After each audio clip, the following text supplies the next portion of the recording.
পুরুষের চোখে সাধারণত জল আসে না, আর যদিও বা জল আসে কারণটা তীব্র ছাড়া কিছুই না।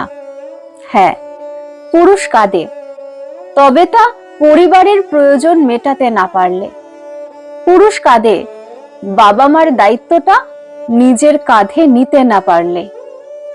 পুরুষ কাঁদে বোনের চোখে জল দেখেও আবদার মেটাতে না পারায়।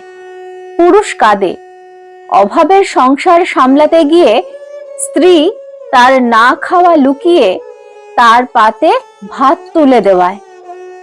পুরুষ কাঁদে প্রেমিকাকে না পাওয়ার যন্ত্রণায়। পুরুষ কাঁদে চার দেওয়ালে, অন্য কেউ যেন তা দেখে না নেয়। পুরুষ কাঁদে মেয়ে যখন পর হয়ে যায় আর অপাত্রে দান হয়। পুরুষ কাঁদে জীবনের শেষ বেলায় পরিবারের বন্ধনটা অটুট না হলে। হ্যাঁ, পুরুষও কাঁদে, তবে তা একান্তই একাকী। পুরুষ সবার সামনেও কাঁদে, যখন আর কুল কিনারা কিছুই রয় না বাকি।